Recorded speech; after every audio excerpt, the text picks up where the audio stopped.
क्या आपने कभी रात के किसी शांत क्षण में यह सोचकर डर महसूस किया है कि एक दिन उम्र ढल जाएगी, शरीर पहले जैसा साथ नहीं देगा, कदम धीमे पड़ जाएंगे और तब आपके पास कौन होगा?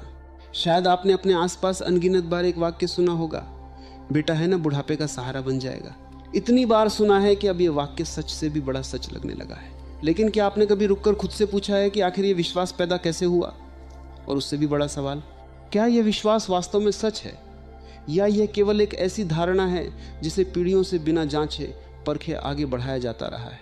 जरा अपने जीवन पर नजर डालिए। जब कोई व्यक्ति युवा होता है तब वो भविष्य के लिए योजनाएं बनाता है, घर बनाता है, जमीन खरीदता है, बचत करता है, रिश्ते बनाता है।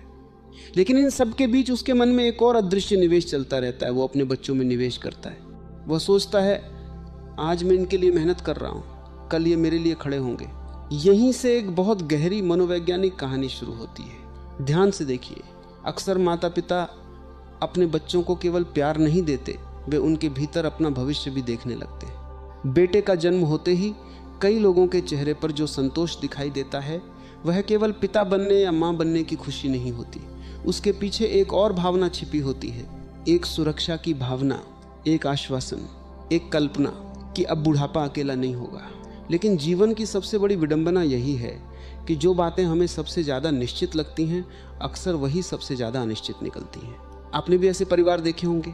माता पिता ने अपनी पूरी जिंदगी बेटे के लिए खपा दी, अपनी इच्छाएं छोड़ी, अपने सपनों को रोका, अपनी ज़रूरतों को पीछे रखा।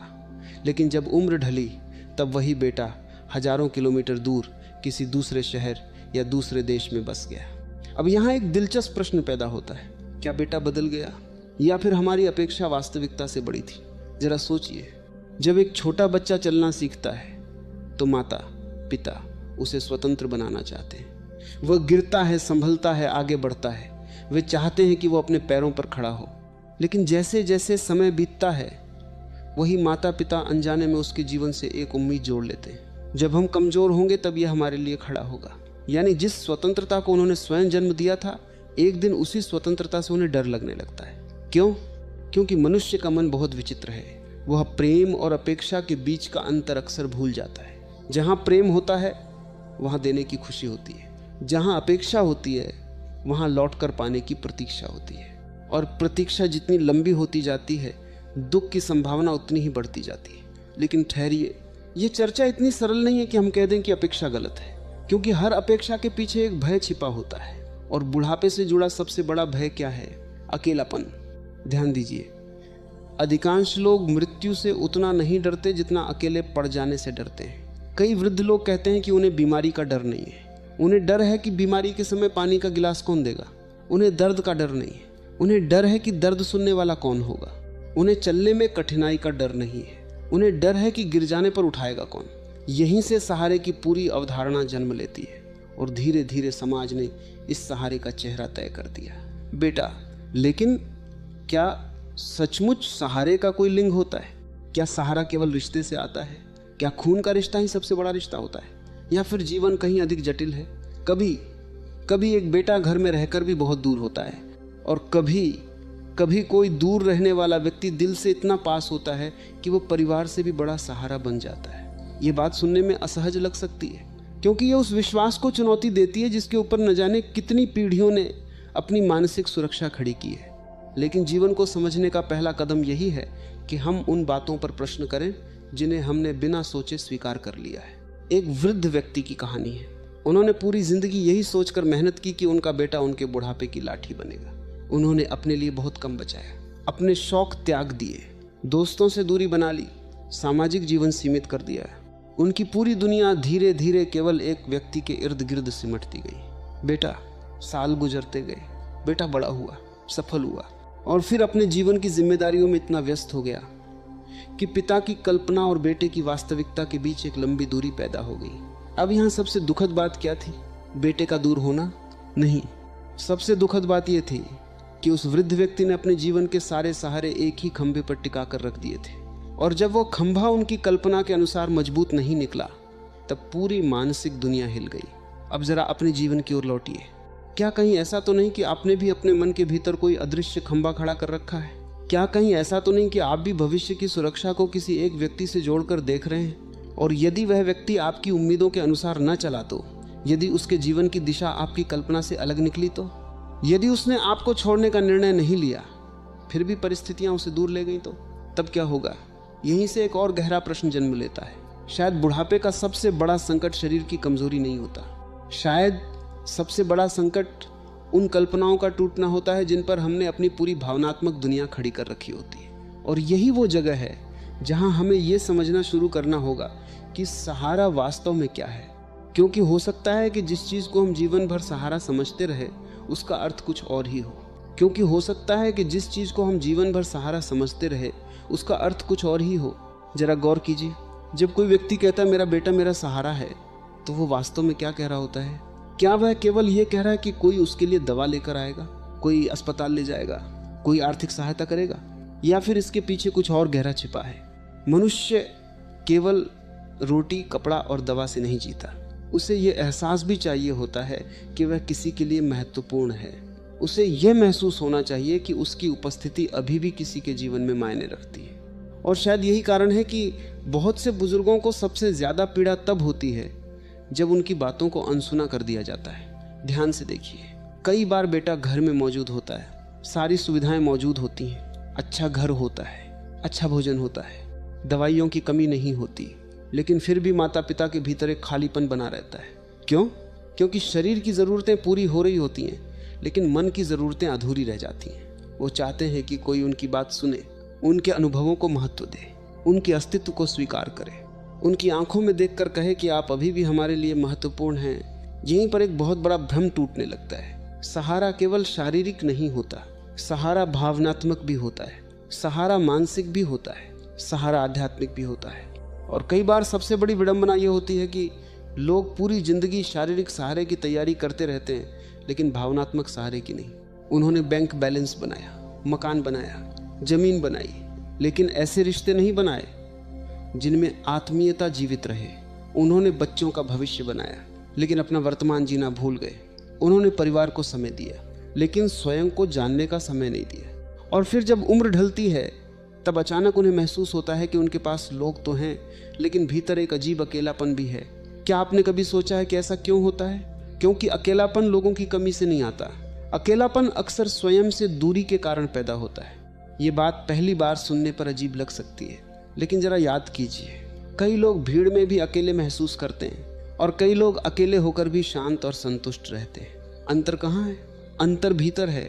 अंतर उस संबंध में है जो व्यक्ति ने स्वयं के साथ बनाया है।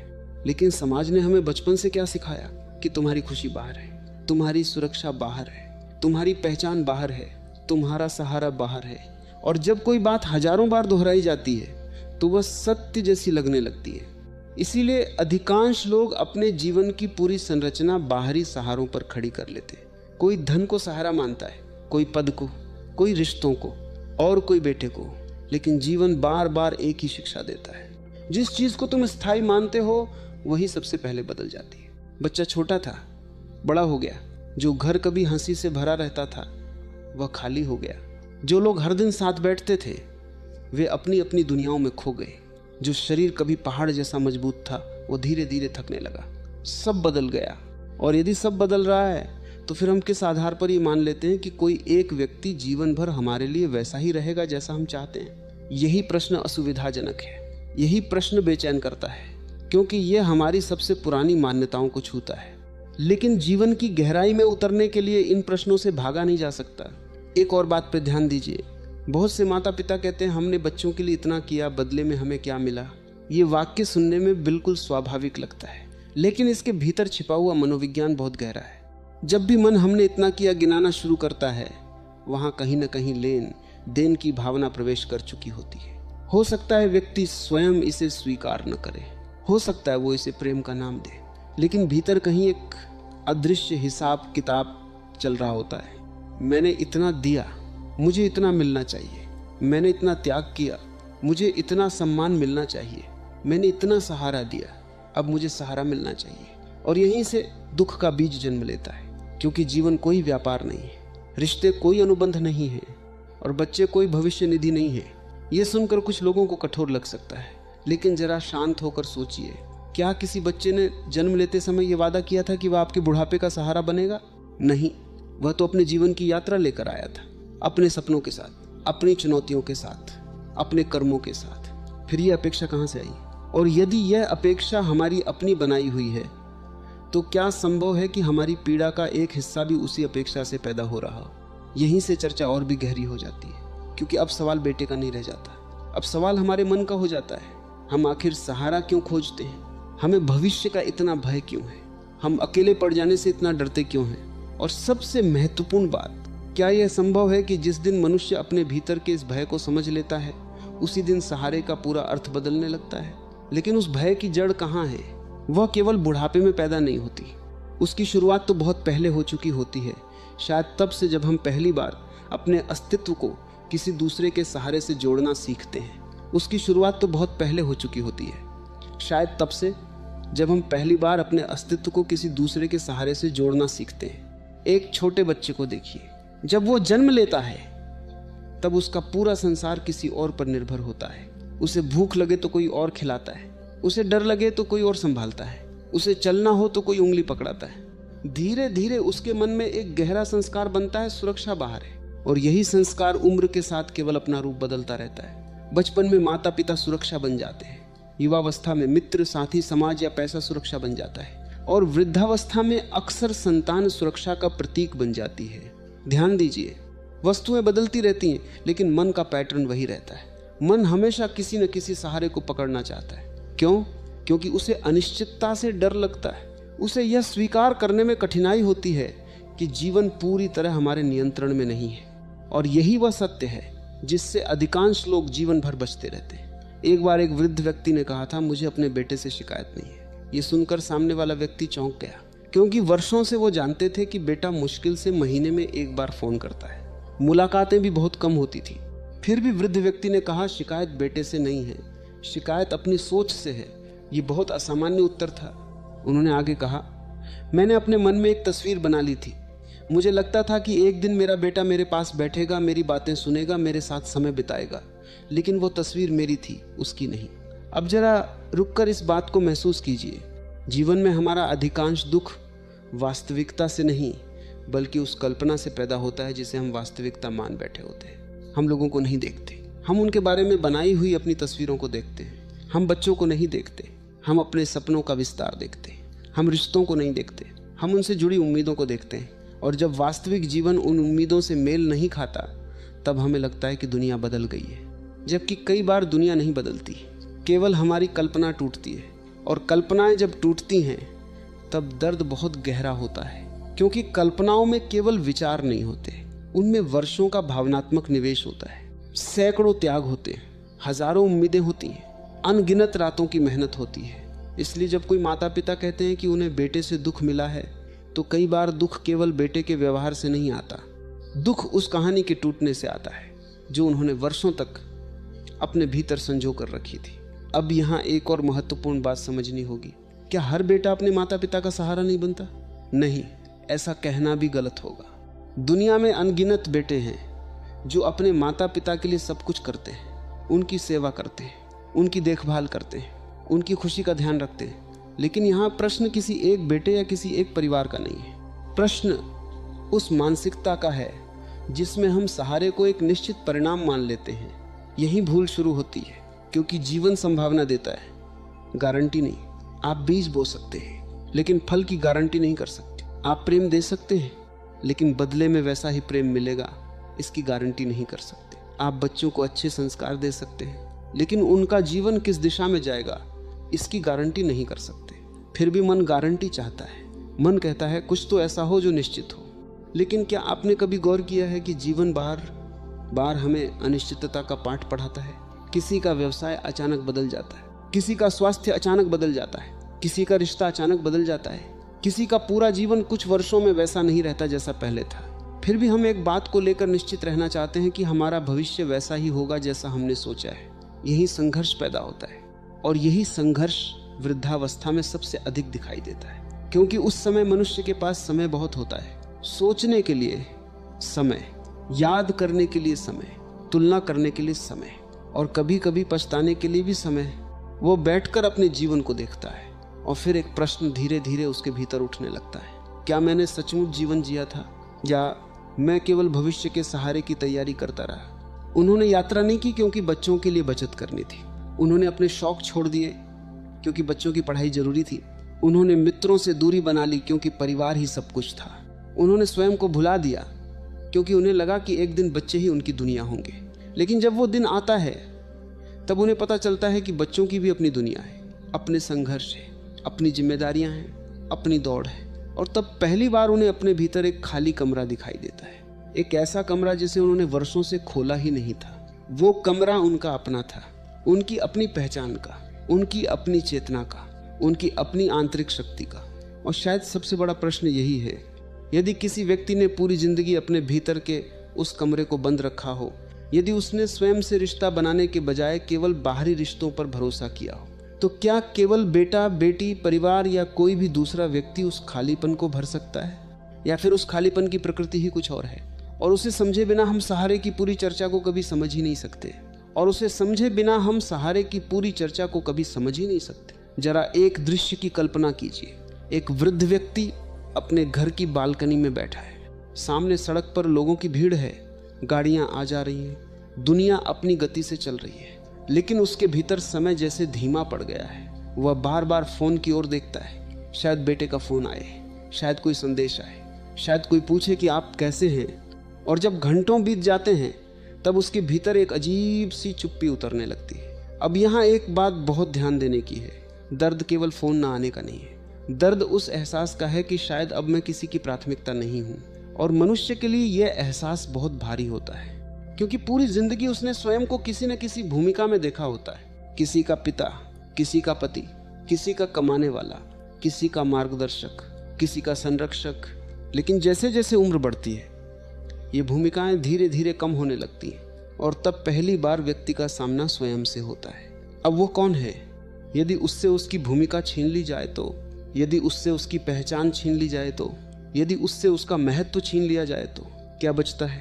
यहीं से आध्यात्मिक यात्रा का वास्तविक द्वार खुलता है। लेकिन अधिकांश लोग उस द्वार तक पहुंचकर वापस लौट जाते हैं, क्योंकि उन्होंने पूरी जिंदगी बाहर की दुनिया को समझने में बिताई होती है, भीतर की दुनिया को नहीं। उन्होंने लोगों को पढ़ा होता है, स्वयं को नहीं। उन्होंने रिश्तों को संभाला होता है, अपने मन को नहीं। और यही कारण है कि वृद्धावस्था कई लोगों के लिए केवल उम्र का पड़ाव नहीं बनती, वो एक दर्पण बन जाती है। एक ऐसा दर्पण जिसमें व्यक्ति पहली बार अपनी पूरी जिंदगी को साफ साफ देखता है। वो देखता है कि उसने कहाँ प्रेम किया था और कहाँ अपेक्षा पाल ली थी। वो देखता है कि कहाँ त्याग था और कहाँ छिपा हुआ सौदा था।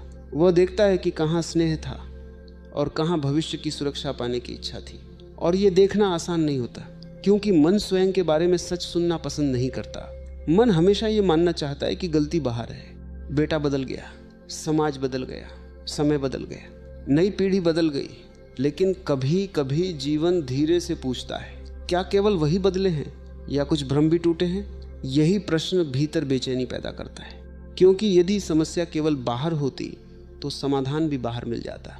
लेकिन यदि समस्या का एक हिस्सा भीतर है तो फिर यात्रा की दिशा बदलनी पड़ती है। और यही वो मोड़ है जहां बहुत कम लोग पहुंच पाते हैं। आपने देखा होगा, दो बुजुर्ग एक जैसी परिस्थितियों में रहते हैं, दोनों के बेटे दूर हैं, दोनों अकेले हैं, दोनों की उम्र लगभग समान है, लेकिन एक व्यक्ति दुख में डूबा रहता है, दूसरा शांत रहता है। ऐसा क्यों? क्या परिस्थितियां अलग हैं? नहीं, अक्सर अंतर परिस्थितियों में नहीं होता, अंतर उनके भीतर होता है। एक ने अपने सुख का केंद्र किसी और को बना रखा था, दूसरे ने धीरे धीरे अपने भीतर एक ऐसा आधार विकसित कर लिया था जो किसी व्यक्ति की उपस्थिति या अनुपस्थिति पर निर्भर नहीं था। यही एक बहुत गहरी बात छिपी है। शायद सहारा कोई व्यक्ति नहीं होता, शायद व्यक्ति केवल सहारे का माध्यम हो सकता है। और जब हम माध्यम को ही सहारा समझ बैठते हैं तब भ्रम पैदा होता है। इसे एक और तरीके से समझिए। मान लीजिए किसी व्यक्ति के हाथ में एक लाठी है, वह उसे पकड़कर चलता है। लाठी उपयोगी है, महत्वपूर्ण है, सहायक है। लेकिन यदि वह यह मान बैठे कि उसकी पूरी शक्ति उसी लाठी में है, तब क्या होगा? एक दिन लाठी टूटेगी और वह स्वयं को असहाय महसूस करेगा, जबकि वास्तविक शक्ति उसके पैरों में थी। लाठी केवल सहायक थी। ठीक यही बात रिश्तों पर भी लागू होती है। बेटा महत्वपूर्ण हो सकता है, बहुत बड़ा सहारा हो सकता है, आशीर्वाद हो सकता है। लेकिन यदि किसी व्यक्ति ने अपनी पूरी मानसिक शक्ति, अपनी पूरी भावनात्मक स्थिरता और अपने पूरे जीवन का अर्थ केवल उसी पर टिका दिया हो, तब खतरा शुरू हो जाता है। क्योंकि जीवन में कोई भी व्यक्ति स्थायी नहीं है, न बेटा, न बेटी, न मित्र, न जीवन साथी, न स्वयं यह शरीर। ये सुनकर मन घबरा सकता है, क्योंकि मन स्थायित्व चाहता है। लेकिन आध्यात्मिक दृष्टि से देखा जाए तो जीवन का सबसे बड़ा सत्य परिवर्तन ही है। जो आज है वह कल बदल जाएगा, जो पास है वह दूर जा सकता है, जो दूर है वह पास आ सकता है, जो निश्चित लगता है वह अनिश्चित हो सकता है, और जो असंभव लगता है वह अचानक संभव हो सकता है। फिर प्रश्न उठता है, यदि सब बदल रहा है तो ऐसा क्या है जिस पर भरोसा किया जा सके? ऐसा क्या है जो उम्र के साथ कमजोर नहीं पड़ता? ऐसा क्या है जो बेटे के दूर जाने से टूटता नहीं? ऐसा क्या है जो परिस्थितियों के बदलने से समाप्त नहीं होता? यही वह प्रश्न है जिसे अधिकांश लोग पूछते ही नहीं। वे पूरी जिंदगी सहारे खोजते रहते हैं, लेकिन ये नहीं पूछते कि सहारे की जरूरत आखिर इतनी तीव्र क्यों? क्या यह केवल शरीर की कमजोरी के कारण है, या इसके पीछे कोई और गहरी प्यास छिपी हुई है? एक ऐसी प्यास जिसे हम रिश्तों, अपेक्षाओं और भविष्य की योजनाओं से भरने की कोशिश करते रहते हैं, लेकिन जो बार बार अधूरी रह जाती है। और जब तक उस प्यास की प्रकृति को समझा नहीं जाता, तब तक व्यक्ति चाहे 10 बेटों से घिरा हो या बिल्कुल अकेला हो, उसके भीतर का खालीपन समाप्त नहीं होता। क्योंकि उस खालीपन का संबंध लोगों की संख्या से नहीं, बल्कि चेतना की अवस्था से होता है। और यहीं से हमें उस मूल प्रश्न के और करीब जाना होगा, जिसे सुनते ही बहुत से लोग असहज हो जाते हैं। क्या सच में हमें बेटे का सहारा चाहिए होता है, या हमें किसी और चीज की तलाश होती है जिसे हम जीवन भर बेटे के नाम से पुकारते रहते हैं? या हमें किसी और चीज की तलाश होती है जिसे हम जीवन भर बेटे के नाम से पुकारते रहते हैं? ये प्रश्न जितना सरल सुनाई देता है उतना है नहीं। क्योंकि यदि आप इसके भीतर उतरना शुरू करेंगे तो पाएंगे कि बात केवल बेटे की नहीं है। बात उस खालीपन की है जिसे मनुष्य जन्म से लेकर मृत्यु तक भरने की कोशिश करता रहता है। कभी धन से, कभी प्रसिद्धि से, कभी रिश्तों से, कभी बच्चों से, और कभी धर्म के नाम पर भी। लेकिन क्या आपने ध्यान दिया है कि जिस व्यक्ति के पास बहुत धन होता है वह भी असुरक्षित हो सकता है? जिसके पास बड़ा परिवार होता है वो भी अकेला महसूस कर सकता है। जिसके कई बच्चे होते हैं वह भी उपेक्षित महसूस कर सकता है। ऐसा क्यों?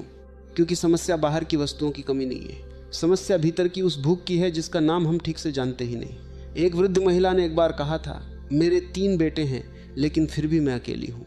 जब लोगों ने यह सुना तो उन्हें आश्चर्य हुआ। 3 बेटे, बड़ा परिवार, सभी आर्थिक रूप से सक्षम, फिर अकेलापन क्यों? कुछ देर बाद उन्होंने जो बात कही वो बहुत गहरी थी। उन्होंने कहा, मुझे उनकी ज़रूरत नहीं है, मुझे केवल यह महसूस करना है कि मैं उनके जीवन में बोझ नहीं हूँ। देखिए, यहाँ दर्द का कारण सहायता की कमी नहीं था, दर्द का कारण महत्व खोने का भय था। और ये भय केवल वृद्धावस्था का नहीं है, ये भय तो युवा अवस्था में भी मौजूद रहता है, बस उसका रूप अलग होता है। एक युवा चाहता है कि लोग उसे स्वीकार करें, एक वयस्क चाहता है कि लोग उसका सम्मान करें, एक वृद्ध चाहता है कि लोग उसे भूले नहीं। लेकिन मूल इच्छा एक ही रहती है, मैं महत्वपूर्ण हूँ, मेरा अस्तित्व मायने रखता है। और जब ये भावना कमजोर पड़ती है तब मन बेचैन होने लगता है। अब जरा गहराई से सोचिए, यदि किसी व्यक्ति का पूरा आत्ममूल्य इस बात पर टिका हो कि दूसरे उसके बारे में क्या सोचते हैं, तो उसका जीवन कैसा होगा? वो हमेशा डर में रहेगा, कभी उपेक्षा का डर, कभी अस्वीकृति का डर, कभी अकेले रह जाने का डर, कभी भुला दिए जाने का डर। और यही डर धीरे धीरे उसे किसी सहारे की तलाश में ढकेलता है। वो कहता है, मेरा बेटा है इसलिए मैं सुरक्षित हूँ। लेकिन क्या सुरक्षा वास्तव में वहाँ है? मान लीजिए बेटा हर दिन फ़ोन करता है, हर महीने मिलने आता है, हर ज़रूरत पूरी करता है, फिर भी क्या ये गारंटी है कि मन पूरी तरह निश्चिंत हो जाएगा? नहीं, क्योंकि मन का स्वभाव ही कुछ और है। जिसे वो पा लेता है उसके खो जाने का डर शुरू हो जाता है। यही कारण है कि बाहरी सहारे कभी पूर्ण शांति नहीं दे पाते। वे सुविधा दे सकते हैं, सुरक्षा का अनुभव दे सकते हैं, सहयोग दे सकते हैं, लेकिन भीतर की अंतिम शांति नहीं दे सकते। और शायद इसी वजह से हम देखते हैं कि कुछ लोग सब कुछ होने के बाद भी बेचैन रहते हैं, जबकि कुछ लोग बहुत सीमित परिस्थितियों में भी शांत दिखाई देते हैं। एक गांव में रहने वाले वृद्ध किसान को लोग अक्सर देखते थे। उनका बेटा शहर में रहता था, महीनों तक मुलाकात नहीं होती थी, फोन भी कम आता था, फिर भी उनके चेहरे पर एक अजीब स्थिरता रहती थी। एक दिन किसी ने उनसे पूछा, आपको अकेलापन नहीं लगता? उन्होंने मुस्कुराकर कहा, अकेलापन तब लगता है जब आदमी खुद से दूर हो जाए। सुनने में ये एक साधारण वाक्य लगता है, लेकिन यदि इसे समझ लिया जाए तो पूरी दृष्टि बदल सकती है। क्योंकि अधिकांश लोग स्वयं से भागते रहते हैं। जब तक परिवार है वे परिवार में खोए रहते हैं, जब तक काम है काम में खोए रहते हैं, जब तक जिम्मेदारियां हैं जिम्मेदारियों में खोए रहते हैं। लेकिन जब उम्र बढ़ती है और ये सब धीरे धीरे कम होने लगता है, तब पहली बार उन्हें अपने भीतर की आवाज़ सुनाई देने लगती है। और अक्सर वही आवाज़ उन्हें असहज कर देती है, क्योंकि वो पूछती है, तुमने पूरी जिंदगी सबको जाना, क्या कभी स्वयं को भी जाना?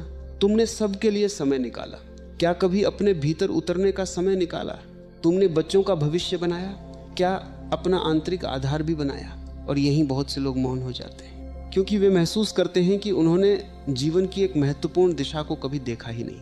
उन्होंने ये मान लिया था कि रिश्ते ही पर्याप्त हैं, परिवार ही पर्याप्त है, बेटा ही पर्याप्त है। लेकिन अब धीरे धीरे उन्हें दिखने लगता है कि जीवन उनसे कुछ और भी मांग रहा था, कुछ ऐसा जो धन से नहीं मिलता, कुछ ऐसा जो रिश्तों से भी बड़ा है, कुछ ऐसा जो व्यक्ति को भीतर से मजबूत बनाता है, ऐसी मजबूती जो बेटे के पास होने पर अहंकार न बनने दे और बेटे के दूर होने पर टूटने न दे। लेकिन ये आंतरिक मजबूती पैदा कैसे होती है? क्या ये केवल उम्र के साथ आ जाती है? क्या ये धार्मिक अनुष्ठानों से आती है? क्या ये ज्ञान की किताबें पढ़ लेने से आती है? या फिर इसके लिए व्यक्ति को अपने बारे में कुछ ऐसे सत्य देखने पड़ते हैं जिनसे वह वर्षों तक बचता रहा है? यहीं से चर्चा एक और गहरे स्तर में प्रवेश करती है, क्योंकि अब प्रश्न ये नहीं रह जाता कि बेटा सहारा बनेगा या नहीं। अब प्रश्न ये हो जाता है कि वो कौन सी भूल है जो मनुष्य को अपने ही भीतर कमजोर बनाए रखती है और जिसकी वजह से वह जीवन भर बाहरी सहारों को पकड़ता रहता है, जबकि उसकी वास्तविक शक्ति किसी और ही स्थान पर छिपी होती है। और जिसकी वजह से वह जीवन भर बाहरी सहारों को पकड़ता रहता है, जबकि उसकी वास्तविक शक्ति किसी और ही स्थान पर छिपी होती है। अब शायद हम उस प्रश्न के सामने खड़े हैं जिससे यह पूरी यात्रा शुरू हुई थी। क्या बेटे ही बुढ़ापे का सहारा होते हैं? यदि इस प्रश्न का उत्तर केवल हाँ या नहीं में दिया जाए तो हम जीवन की गहराई को खो देंगे। सत्य इससे कहीं अधिक सूक्ष्म है। बेटा सहारा बन सकता है, बेटी भी सहारा बन सकती है, मित्र सहारा बन सकते हैं, जीवन साथी सहारा बन सकता है, समाज भी सहारा बन सकता है। लेकिन इनमें से कोई भी ऐसा सहारा नहीं है जिसे जीवन ने स्थायी होने की गारंटी दी हो। यही वह सत्य है जिसे स्वीकार करने में मन को सबसे अधिक कठिनाई होती है। हम चाहते हैं कि कोई व्यक्ति हमेशा हमारे अनुसार रहे, हमारी ज़रूरतों को समझिए, हमारी अपेक्षाओं को पूरा करे, हमारे अकेलेपन को भर दे। लेकिन कोई भी मनुष्य किसी दूसरे मनुष्य के भीतर की रिक्तता को पूरी तरह नहीं भर सकता, क्योंकि वह रिक्तता मूल रूप से रिश्तों की नहीं, चेतना की होती है। यही जीवन का एक बड़ा भ्रम टूटता है। हम सोचते हैं कि हमें सहारे की आवश्यकता है, लेकिन वास्तव में हमें भीतर स्थिर होने की आवश्यकता है। जब भीतर स्थिरता नहीं होती तब व्यक्ति 100 लोगों के बीच भी असुरक्षित रहता है, और जब भीतर स्थिरता आ जाती है तब सीमित साधनों में भी वह गरिमा और शांति के साथ जी सकता है। इसका अर्थ ये नहीं कि परिवार महत्वहीन है, इसका अर्थ ये नहीं कि बच्चों से प्रेम न किया जाए या उनसे कोई संबंध न रखा जाए। बिल्कुल नहीं। प्रेम जीवन की सबसे सुंदर शक्तियों में से एक है, लेकिन प्रेम और निर्भरता में अंतर है। प्रेम मुक्त करता है, निर्भरता बांधती है। प्रेम देता है, निर्भरता हिसाब रखती है। प्रेम आशीर्वाद बनता है, निर्भरता अपेक्षा बन जाती है। और जहाँ अपेक्षा बहुत गहरी हो जाती है वहाँ दुख का जन्म लगभग निश्चित हो जाता है।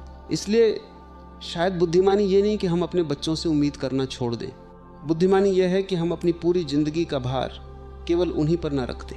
उन्हें प्रेम दें, संस्कार दें, सम्मान दें, लेकिन साथ ही अपने भीतर भी एक ऐसा आधार बनाएं जो किसी व्यक्ति की उपस्थिति पर निर्भर न हो।